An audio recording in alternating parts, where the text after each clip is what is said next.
नमस्कार सभी को, आप सभी का स्वागत है वर्ष एजुकेशन के यूट्यूब चैनल पे। तो आज आपका यूपी ट्रिपल एससी पेट का जो एग्जाम हुआ था उसका हम सॉल्यूशन करेंगे। तो ये जो पेपर आपका मॉर्निंग शिफ्ट में हुआ था पहले हम उसका सॉल्यूशन करेंगे। इवनिंग शिफ्ट का कल सुबह सुबह आपको मिल जाएगा। तो इस पेपर के अंदर जो आपके जीएस का जो पोर्शन था ना, जिसमें आपके साइंस करंट अफेयर जो पूछी गई थी, सिर्फ वो क्वेश्चन हम करेंगे। बाकी आप इसकी पीडीएफ टेलीग्राम से ले सकते हैं। वहां पर जाने के बाद आप खुद इस पेपर को खुद भी देख लेना। तो पीडीएफ टेलीग्राम पे मिलेगी। हम इसका जीएस का पोर्शन सोल्व करते हैं, शुरू करते हैं। सबसे पहला क्वेश्चन, निम्न में से कौन वह व्यक्ति था जिसका नाम देव नाम पियदस्सी भी था? तो इस नाम से किसको जाना जाता था? किसको? तो सम्राट अशोक को। तो मौर्य सम्राट अशोक को इस नाम से जाना जाता था, सम्राट अशोक। देखो, मौर्य साम्राज्य की बात की जाए तो चंद्रगुप्त मौर्य ने मौर्य साम्राज्य की स्थापना की थी, मौर्य साम्राज्य को बनाया था। उसके बाद चंद्रगुप्त के बाद इसका बेटा आता है कौन? बिंदुसार। और इस बिंदुसार के बाद इसका बिंदुसार का बेटा जो होता है वो सम्राट अशोक होता है। तो ये आपका हो जाएगा ऑप्शन नंबर 3 इसका राइट आंसर। और अशोक की जब बात की जाए ना, तो इससे जुड़ा हुआ इंपॉर्टेंट ये होता है कि अशोक कब राजा बना? 269 बीसी के अंदर ये राजा बना था। इसका राज्याभिषेक हुआ, गद्दी पर बैठा। और गद्दी पर बैठने के 8वें साल 261 बीसी के अंदर इसने युद्ध लड़ा था। जो युद्ध कौन सा था? कलिंग का युद्ध। कलिंग का युद्ध लड़ा गया 261 बीसी के अंदर। और इस युद्ध के बाद सम्राट अशोक ने धर्म परिवर्तन कर लिया और इसने कौन सा धर्म अपना लिया? बौद्ध धर्म जो है वो अपना लिया। कलिंग युद्ध पूछा जाता है 261 बीसी के अंदर जो है कलिंग युद्ध था। और इसके बाद अशोक ने कौन सा? बौद्ध धर्म अपना लिया था। ठीक है, तो ये ध्यान रखना। इसके अलावा देखो, कलिंग की बात की गई, कलिंग से जुड़ा हुआ इंपॉर्टेंट क्वेश्चन। कलिंग आपका कहां पर पड़ता है? उड़ीसा के अंदर। और इस कलिंग से जुड़ा हुआ एक पुरस्कार दिया जाता है किसके द्वारा? यूनेस्को के द्वारा। यूनेस्को प्राइज देती है, कलिंग अवार्ड जो दिया जाता है किस क्षेत्र में? साइंस के फील्ड में ये पुरस्कार दिया जाता है, कलिंग पुरस्कार। नेक्स्ट, संगमरमर पर पिएत्रा ड्यूरा या रंगीन पत्थर की जड़ाई का काम डैश के समय में बहुत लोकप्रिय हुआ? तो संगमरमर, यानी कि बिल्कुल आप बता सकते हो राइट आंसर। जो ताजमहल जो बनाया गया था व्हाइट मार्बल से बना हुआ है, संगमरमर सफेद संगमरमर से आपका बना हुआ है। तो ये शाहजहां हो जाएगा, ऑप्शन नंबर सी। शाहजहां की बात की जाए तो ये शासक कब बना? 1627 से लेकर 57 तक ये रहा था। और 1657-58 में इसकी मृत्यु हो जाती है। तो ये देखना, ऑप्शन नंबर सी। निम्न में से किस युग में तांबे का पहली बार उपयोग किया गया? तांबे का पहली बार उपयोग कब किया गया? कॉपर का ताम्र पाषाण युग के अंदर, ऑप्शन नंबर सी। निम्न में से किस स्थान पर प्रथम बौद्ध संगीति का आयोजन किया गया? बौद्ध संगीति आपकी 4 हुई, चारों की चारों इंपॉर्टेंट है। अगर आपसे ये पूछे पहली आपकी जो बौद्ध संगीति हुई कहां पर हुई? राजगिरी के अंदर हुई। कब? आपकी 483 बीसी के अंदर, राजगिरी के अंदर। और इस समय जो शासक था वो कौन था? अजातशत्रु था, अजातशत्रु। तो ये राजगिरिया के अंदर हुई, ऑप्शन नंबर डी। अगर आपसे इसके बाद सेकंड पूछे जो कि 383 बीसी के आसपास हुई थी, ये सेकंड हुई वैशाली के अंदर। और इस समय जो शासक था ना वो कौन था? कालाशोक जो है, कालाशोक वो इस समय शासक था। अगर थर्ड के बारे में पूछे जो कि कहां पर? पाटलिपुत्र के अंदर जो वो आपकी थर्ड हुई। और इस समय शासक था कौन? अशोक। और चौथी अगर आपसे पूछ ले जो कि कुंडलवन कश्मीर के अंदर हुई थी और उस समय शासक कौन था? कनिष्क था। ठीक है, ये शासक याद करना आसान है क्योंकि देखो, अजातशत्रु का ए, कालाशोक का के, अशोक का ए के, यानी ए के। इससे आप याद रख लेना, अजातशत्रु, कालाशोक, अशोक और कनिष्क, ये 4 थे। और पहली राजगिरी, दूसरी वैशाली, तीसरी पाटलिपुत्र, चौथी कुंडलवन के अंदर 4 आपकी बौद्ध संगीति जो है वो हुई थी। दांडी नमक यात्रा के दौरान निम्न में से किस सामाजिक कार्यकर्ता ने गांधी जी के आंदोलन को केवल पुरुषों तक सीमित न रखने के लिए राजी किया था? दांडी मार्च जो कि आपकी शुरू होता है कब? 12 मार्च 1930 को महात्मा गांधी के द्वारा अंग्रेजों ने जो नमक पर प्रतिबंध लगाया था उस कानून को तोड़ने के लिए यहाँ पर एक दांडी यात्रा शुरू की जाती है अपने 78 अनुयायियों के साथ। और इसके अंदर जो कमला देवी चट्टोपाध्याय थी, इन्होंने इनको प्रोत्साहित किया कि इस आंदोलन के अंदर आप पुरुषों के साथ साथ महिलाओं को भी उतना इन्वॉल्व कीजिए ताकि ये जो आपका आंदोलन है अच्छे तरीके से चल सके। तो इसीलिए इसका जो राइट आंसर ऑप्शन नंबर 3 बनेगा। ये कब पहुंचते हैं? 6 अप्रैल 1930 को पहुंचते हैं। और वहां पर नमक बनाकर एक आंदोलन शुरू किया जाता है जिसका नाम रखा गया सविनय अवज्ञा आंदोलन। ठीक है, आगे। जब ईस्ट इंडिया कंपनी की स्थापना हुई तब भारत पर निम्न में से किसका शासन था? ईस्ट इंडिया कंपनी जो है वो आपकी स्थापना हुई थी मुगल सम्राट के टाइम पे, यानी मुगलों का शासक था। आप सभी को पता है भारत के अंदर मुगल जो आए थे 1526 में, पानीपत की पहली लड़ाई जो हुई थी उस समय भारत के अंदर इनकी एंट्री होती है। और 1857 का जो युद्ध हुआ, क्रांति जो हुई 1857 की, उसके बाद यहाँ पे मुगलों का अंत हो जाता है। कुल मिला के इस बीच में ही यहाँ पर ईस्ट इंडिया कंपनी जो है वो आई थी। और अगर आपसे ये पूछे कि पहली बार जो है वो कौन आया था, अंग्रेज जो आया था, वो आया था जहांगीर के दरबार में कैप्टन हॉकिंस जो आया था 1609 के अंदर, जहांगीर के टाइम में। और जहांगीर से ही परमिशन ली गई थी जो आपकी फैक्ट्री बनाने के लिए। पहली फैक्ट्री जो आपकी बनाएगी वो 1611 के अंदर मसूलीपट्टनम के अंदर बनाई गई थी। तो मुगल सम्राट, ऑप्शन नंबर डी।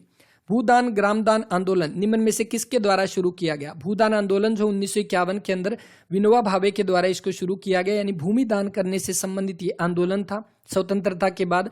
और जो आपसे ये पूछे कि पहला जो संविधान संशोधन आपका जो था ना भारत के अंदर, पहला संविधान संशोधन वो आपका किससे जुड़ा हुआ था? इसी आपका भूदान से संबंधित हो जाएगा। विनोबा भावे जो है ये इनको कौन सा अवार्ड दिया गया? इनको भारत रत्न भी दिया गया 1983 के अंदर। इसके अलावा रेमन मैग्सेसे अवार्ड भी दिया गया है विनोबा भावे को। और आपको पता है जो विनोबा भावे जो है इनके साथ हरियाणा से संबंधित थे कौन? भाई परमानंद जो है वो भी इनके साथ ये जो आपके भूदान आंदोलन के अंदर उन्होंने भी भाग लिया था।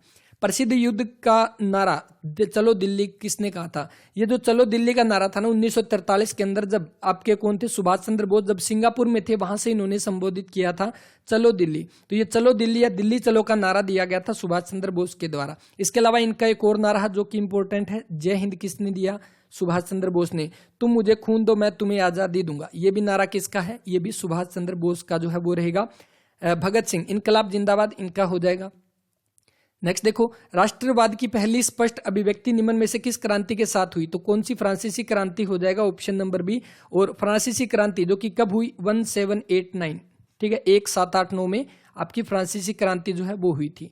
सरकार के निम्न में से किस अधिनियम के कारण बंबई से सिंध प्रांत का निर्माण हुआ? बंबई सिंध प्रांत, पहले इसका एक ही नाम हुआ करता था बॉम्बे सिंध प्रोविंस, तो इसका जो अलग किया गया ना वो किया गया 1936 के अंदर। और कौन सा अधिनियम लगाया गया? गवर्नमेंट ऑफ इंडिया एक्ट 1935, यानी भारत सरकार अधिनियम 1935 के तहत 1936 में बंबई से सिंध प्रांत का अलग जो है वो कर दिया गया था। नेक्स्ट, भारत मानक समय ग्रीनविच माध्य यानी जीएमटी, जीएमटी आपका क्या है? ग्रीनविच मीन टाइम जो इसकी फुल फॉर्म हो जाएगी। और जीएमटी जो कि भारत का कितना आगे है? 5.5 घंटे इससे आगे है। आज का एग्जाम है और ये देख लेना कि हमने इनसे इस पेपर में से कितने क्वेश्चन हम ऑलरेडी कर चुके हैं, जो हम जीके और अपना स्टैटिक जीके अपनी साथ में वर्ल्ड जीके की जो क्लास की थी उसके अंदर यहाँ से बहुत सारे क्वेश्चन आपको देखने को मिलेंगे। तो 5.5 घंटे जो है वो आपका टाइम हो जाएगा आगे भारतीय मानक समय जो है। और अगर आपसे ये पूछे जीएमटी ये आपकी कहाँ से, तो ये ग्रीनविच जो है ना ये लंदन के अंदर है, जहां से आपका जो मानक समय की एक जो निर्धारित की गई है वो ग्रीनविच जो है वो आपका लंदन के अंदर है।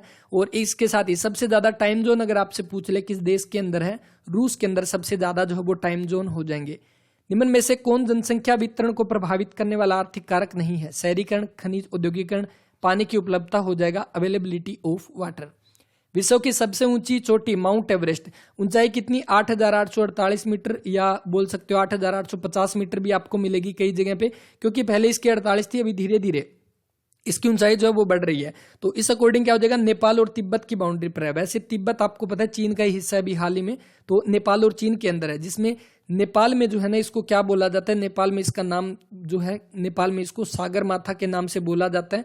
और वहीं पे चीन में या बोल सकते हो तिब्बत, जो कि चीन ने इसको हथिया लिया था, इसीलिए चीन को क्या बोलते हैं? ड्रैगन बोलते हैं। तो ये तिब्बत में इसको क्या बोलते हैं? जैसे चाइनीज आपके नाम होते हैं उसी तरह से चोमोलुंगमा, चोमोलुंगमा बोला जाता है किसको? माउंट एवरेस्ट को, चीन के अंदर या तिब्बत के अंदर। निम्न में से भारत में अक्टूबर की गर्मी का मुख्य कारण? अक्टूबर के अंदर जो गर्मी होती है वो होती है एब्सेंस ऑफ रेन, जो बारिश जो उसकी कमी की वजह से, उसके साथ ही जो टेम्परेचर हाई और उसकी वजह से हाई टेम्परेचर और ह्यूमिडिटी यानी आर्द्रता ज्यादा होती है, हाई टेम्परेचर होता है उसकी वजह से। किसी भी विकासशील अर्थव्यवस्था के प्रारंभिक चरणों में अधिकांश गतिविधियां डैश क्षेत्र से संबंधित होती है। विकासशील अर्थव्यवस्था के अंदर जो आपके जो मेजोरिटी ऑफ एक्टिविटी जो होती है वो प्राइमरी सेक्टर से होती है, प्राथमिक क्षेत्र यानी कि जो आपका कृषि से जुड़ा हुआ है, ठीक है, ऑप्शन नंबर 3 यहाँ पे। निम्न में से कौन सा हरित क्रांति की रणनीति का हिस्सा है? हरित क्रांति जिसकी शुरुआत जो पूछी जाती है 1966-67 के अंदर जो है हरित क्रांति की शुरुआत होती है। हरित क्रांति का जनक किसको बोलते हैं? नॉर्मन बोरलॉग को बोला जाता है। नॉर्मन बोरलॉग को हरित क्रांति का जनक बोलते हैं। लेकिन अगर भारत में पूछ ले किसको बोला जाता है? MS स्वामीनाथन को हरित क्रांति का जनक जो है वो बोला जाता है। तो इसके अकॉर्डिंग आपके ये सभी हो जाएंगे ऑप्शन नंबर 2। निम्न में से किस नदी को बिहार का शोक बोलते हैं? तो बिहार का शोक बोला जाता है कोसी नदी को, ठीक है, ऑप्शन नंबर बी। और हुगली जो कोलकाता जो किस नदी के किनारे है? तो हुगली नदी के किनारे हो जाएगा। भारत की पंचवर्षीय योजनाओं को अंतिम स्वीकृति निम्न में से किसके द्वारा दी गई? तो भारत में जो पंचवर्षीय योजनाएं जो है ना वो जो प्लानिंग कमीशन था, योजना आयोग जो बनाया गया था, उसके बाद यहाँ पे पंचवर्षीय योजनाएं शुरू की गई। सबसे पहले थी 51 से लेकर 56 तक, दूसरी थी 56 से लेकर 61 तक। ये पंचवर्षीय योजना अगर पूछ ले, पहली आपकी किस पर बेस्ड थी? हेरड डोमर मॉडल के ऊपर बेस्ड थी। सेकंड आपकी महालनोबिस महालनोबिस मॉडल के ऊपर बेस्ड थी। तो ये आपकी अंतिम स्वीकृति राष्ट्रीय विकास परिषद नेशनल डेवलपमेंट काउंसिल जो है वो हो जाएगी। और अंतिम जो लास्ट आपकी पंचवर्षीय योजना थी ना वो कौन सी थी, 2012 से लेकर 2017 तक अंतिम पंचवर्षीय योजना। नेक्स्ट, भारत की संघ कार्यकारिणी में निम्न में से कौन शामिल नहीं है। तो भारत की जो यूनियन एग्जीक्यूटिव जो है इंडिया की, उसके अंदर आपके उपराष्ट्रपति भी है, राष्ट्रपति भी, प्रधानमंत्री भी। तो जो राज्यों के स्टेट के आपके चीफ मिनिस्टर जो है वो इसके अंदर नहीं होंगे, ऑप्शन नंबर सेकंड।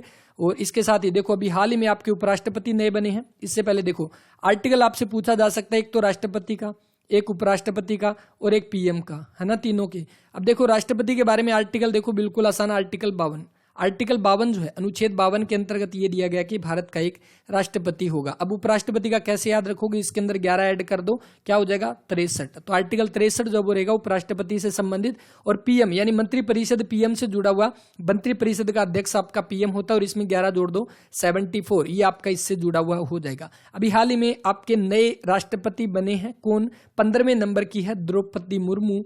और द्रौपदी मुर्मू इंपॉर्टेंट हो जाएगा क्योंकि ये पहली आदिवासी महिला बनी है जो कि राष्ट्रपति के पद पर चुनी गई है। और इसके साथ ही जो स्वतंत्रता के बाद यानी आजाद भारत में जन्मी पहली राष्ट्रपति महिला के तौर पर दूसरी थी, पहली कौन थी, प्रतिभा पाटिल, और ये सेकंड नंबर की महिला हो जाएगी। और वहीं पे उपराष्ट्रपति नए चुने गए जगदीप धनखड़। निम्न में से कौन सा एक वाणिज्यिक बैंक नहीं है। वाणिज्यिक कमर्शियल बैंक वो बैंक जिनके अंदर हम अपने पैसे जमा करवाते हैं, सेविंग अकाउंट खुलवाते हैं, वो वाला। तो इसके अकॉर्डिंग देखो यहाँ पर क्या हो जाएगा, सिडबी। सिडबी जो है वो आपका कौन सा, SIDBI। सिडबी की full form small industrial development bank of India, स्थापना 1990 के अंदर। हेडक्वार्टर इंपॉर्टेंट हो जाएगा कहाँ पे, लखनऊ के अंदर जो है इसका हेडक्वार्टर हो जाएगा। और ये एक कमर्शियल बैंक नहीं है, ऑप्शन नंबर सेकंड। नेक्स्ट दिया गया, निम्न में से कौन सा सार्वजनिक क्षेत्र का उपक्रम संसद के तहत एक विशेष कानून पारित करने के लिए स्थापित किया गया। तो वो वैधानिक निगम हो जाएगा, ऑप्शन नंबर थर्ड। यहाँ पे निम्न में से किसी केंद्र शासित प्रदेश में उच्च न्यायालय यानी हाईकोर्ट स्थापित करने का अधिकार है। तो वो तो संसद को ही है ना, संसद को। संसद किस आर्टिकल में आता है, तो आर्टिकल आपका 79 जो वो संसद से जुड़ा हुआ है, ठीक है। आर्टिकल 80 आपका राज्यसभा और 81 आपका लोकसभा से। इसके बाद निम्न में से कौन सा अनुच्छेद भारतीय संविधान के सर्वोच्च न्यायालय की स्थापना के गठन के बारे में, सर्वोच्च न्यायालय supreme court of India, article हो जाएगा 124, ऑप्शन नंबर बी रहेगा। और इसके साथ ही अभी हाल ही में अगर पूछा जाए इसके आपके चीफ जस्टिस कौन है, चीफ जस्टिस ऑफ इंडिया 49वें नंबर के हैं जो कि कौन है, यू ललित है। और अभी इनका नवंबर के अंदर कार्यकाल खत्म होगा। उसके बाद 50वें नंबर के जो बनेंगे वो बनेंगे चंद्रचूड़ जो है 50वें भारत के चीफ जस्टिस ऑफ इंडिया। किसके पास मौलिक अधिकार को लागू करने की शक्ति है, बिल्कुल किसके पास होगी, तो ये सर्वोच्च न्यायालय और हाईकोर्ट के पास। क्योंकि सर्वोच्च न्यायालय के पास देखो आर्टिकल आपका 32 जो है, रिट जारी करने की पावर किसके पास, सर्वोच्च न्यायालय के पास। 5 तरह के रिट जारी करता है सर्वोच्च न्यायालय। उच्च न्यायालय के पास आर्टिकल 226 के अकॉर्डिंग जो रिट जारी करने की पावर, ये मौलिक अधिकार के संरक्षण के लिए है। तो इसका कौन सा बनना चाहिए, ऑप्शन नंबर ए, ठीक है। इसके बाद भारत में राष्ट्रीय मानवाधिकार आयोग निम्न में से किस मंत्रालय के अधीन है। राष्ट्रीय मानवाधिकार आयोग या आप कह सकते हो जो नेशनल ह्यूमन राइट कमीशन जो है, ये आपके जिसकी स्थापना 1993 के अंदर होती है, 12 अक्टूबर 1993। हेडक्वार्टर दिल्ली के अंदर है। और इसके अभी करंट में एग्जीक्यूटिव अरुण मिश्रा है। और ये किसके अंतर्गत, होम मिनिस्ट्री के अंतर्गत, मिनिस्ट्री ऑफ होम अफेयर्स यानी गृह मंत्रालय के अंतर्गत आते हैं। और अभी हाल ही में गृह मंत्री कौन है, अमित शाह जो है अभी हाल ही में गृह मंत्री जो है वो हो जाएंगे। इसके बाद नेक्स्ट जो दिया गया है कि निमोनिया मानव के किस अंग को प्रभावित करता है। न्यूमोनिया जो होता है ना वो किसकी वजह से होता है, पहली बात ये बैक्टीरिया की वजह से होता है। बैक्टीरिया से आपके कौन कौन से रोग होते हैं, निमोनिया हो गया आपका, टाइफाइड, हेजा, प्लेग, ये सारे के सारे बैक्टीरिया से होते हैं। और ये किसको, फेफड़ों को, लंग्स को प्रभावित करते हैं, ऑप्शन नंबर सी। अगर आपसे पूछे पीलिया जिसको जॉन्डिस बोलते हैं, ये किसको प्रभावित करता है, यकृत को प्रभावित करता है, आपका क्या बोलते हैं, जॉन्डिस या पीलिया जिसको बोलते हैं। नेक्स्ट, निम्न में से कौन सा एक वनस्पतिक रेशा नहीं है, एक प्लांट फाइबर जो वो नहीं है। तो इसके अंदर देखो नाइलॉन क्या है, कृत्रिम रेशा है जिसको आर्टिफिशियली बनाया जाता है। तो ये आपका नाइलॉन, ऑप्शन नंबर डी। और ये क्वेश्चन देखो आज की क्लास के अंदर हमने किया था, जो हम डेली क्लास साइंस और जीके की करते हैं। तारों का रंग जो है किस पर निर्भर करता है, यानी तारों का जो कलर जो यानी colour of the star depend upon the which of the following, ये टेम्परेचर पर डिपेंड करता है कि तारों का जो टेम्परेचर जो है वो क्या है। अगर लाल रंग का तारा होगा मतलब वो ठंडा है, उसका टेम्परेचर कम है। अगर नीले रंग का होगा तो वो गर्म तारा जो है उसको बोला जाता है। आज की क्लास के अंदर हमने किया था। तो क्वेश्चन इंपॉर्टेंट होते हैं, ऐसी बात नहीं है। निम्न में से कौन सी गैस ग्लोबल वार्मिंग के लिए जिम्मेदार है? तो कौन सी गैस हो जाएगी? तो वो आपकी ग्रीन हाउस गैसेज हो जाएगी, जो कि ग्लोबल वार्मिंग के लिए रिस्पॉन्सिबल है ना। और अगर आपसे ये पूछ ले कि मैक्सिमम रिस्पॉन्सिबिलिटी किसकी होती है ग्लोबल वार्मिंग में, रिस्पॉन्सिबिलिटी मतलब मेजोरिटी जो है किसकी वजह से होती है? कार्बन डाइऑक्साइड की वजह से, ठीक है।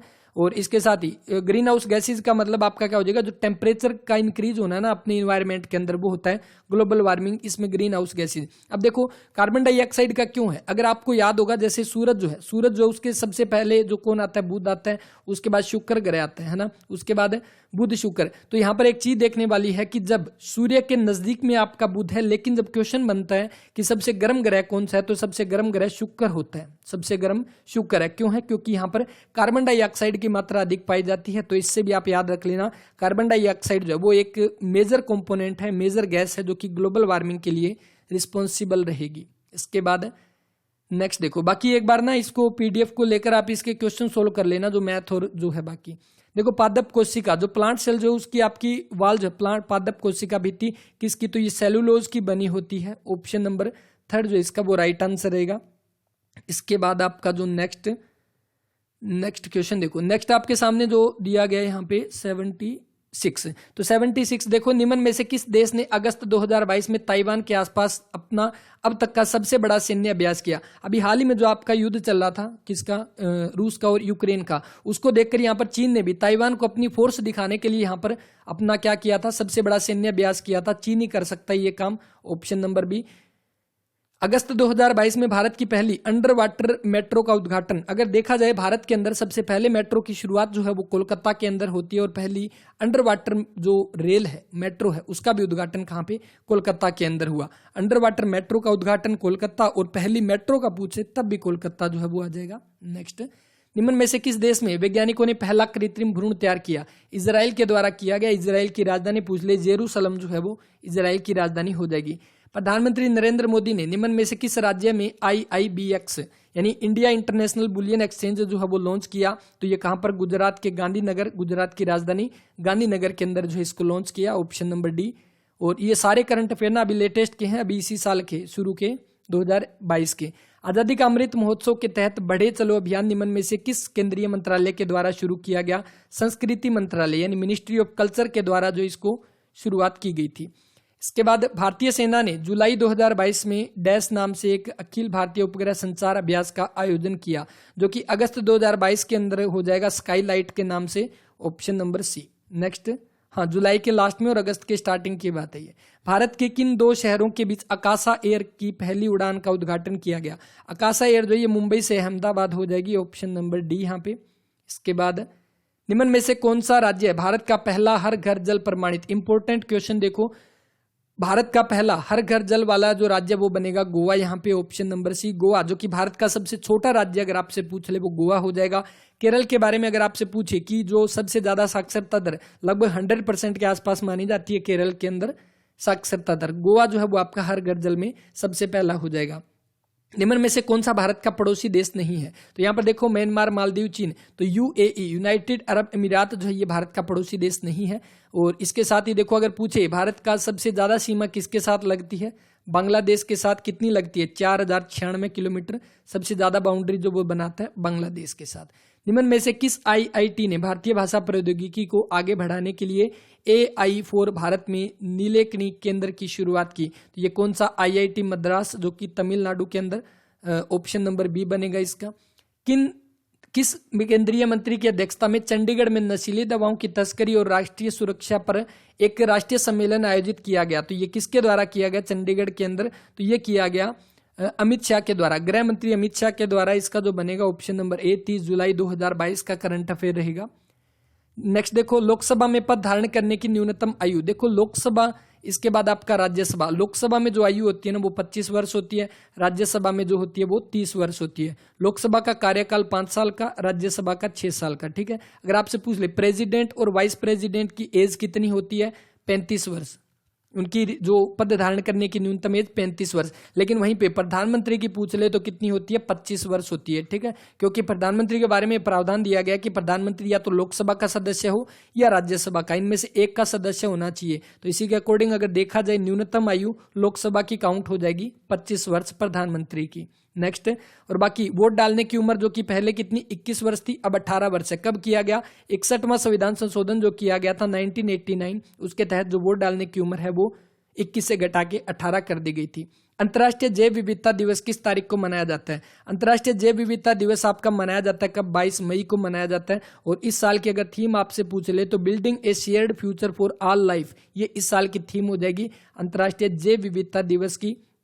आज 15 अक्टूबर है और 15 अक्टूबर के दिन आज आपका कौन सा वर्ल्ड स्टूडेंट डे है? वर्ल्ड स्टूडेंट डे यानी आपका कौन सा विश्व छात्र दिवस मनाया जाता है? किसकी याद में? जो डॉक्टर एपीजे अब्दुल कलाम जो उनकी याद में आज के दिन आपका स्टूडेंट डे, छात्र दिवस जो वो मनाया जाता है। इसके बाद नेक्स्ट देखो, निम्न में से कौन सा विश्व का सबसे बड़ा नदी द्वीप है? सबसे बड़ा द्वीप, सबसे बड़ा आइलैंड पूछा गया, भारत के अंदर असम के अंदर है। भारत के असम के अंदर है। ब्रह्मपुत्र नदी जो बनाती है माजुली द्वीप, ऑप्शन नंबर बी जो इसका वो राइट आंसर रहेगा।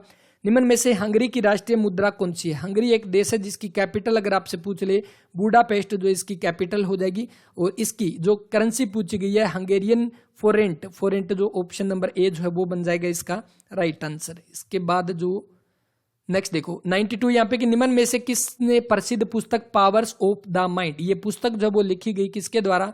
तो वो लिखी गई किसके? स्वामी विवेकानंद के द्वारा, ऑप्शन नंबर सी जो इसका वो राइट आंसर। और स्वामी विवेकानंद, इनकी याद में 12 जनवरी को हम दिन मनाते हैं। कौन सा दिन मनाते हैं? नेशनल यूथ डे, यानी राष्ट्रीय युवा दिवस जो है वो मनाया जाता है 12 जनवरी को। और स्वामी विवेकानंद ने किसकी स्थापना की थी? आपसे पूछा गया बहुत बार, रामकृष्ण मिशन।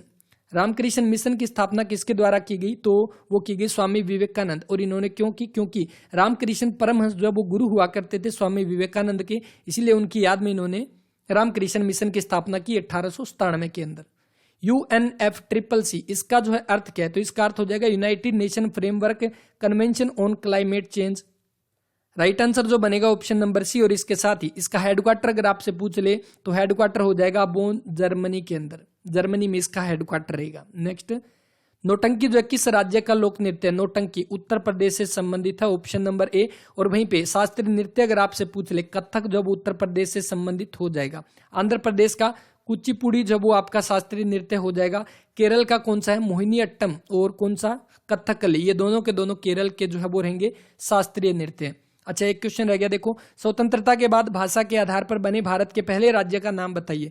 जो भारत के आजाद होने के बाद, जो स्वतंत्रता के बाद यहाँ पर एक जो पर्सन थे जिनका नाम था श्री रामुलू, उन्होंने आमरण अनशन किया था और उसके बाद उनकी डेथ हो जाती है। और बाद में भारत का पहला राज्य जो बनता है वो आंध्र प्रदेश बनता है, जो भाषा के आधार पर इसको बनाया गया था। और कब बनाया गया इसको? 1 अक्टूबर 1953 को आंध्र प्रदेश जो उसका गठन किया जाता है। लेकिन बाद में जब आपका राज्य पुनर्गठन आयोग जो आया था ना 1 नवंबर 1956 को, उसके बाद जो संयुक्त आंध्र प्रदेश का गठन कर दिया जाता है, यानी इसका पुनर्गठन होता है आंध्र प्रदेश का 1 नवंबर 1956। लेकिन 1 अक्टूबर 1953 को सबसे पहले इसको भाषा के आधार पर अलग किया जाता है।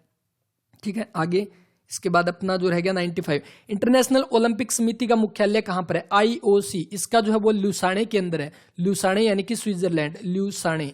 तो ल्यूसाने स्विट्जरलैंड के अंदर जो इसका आपका मुख्यालय हो जाएगा इंटरनेशनल ओलंपिक कमेटी का।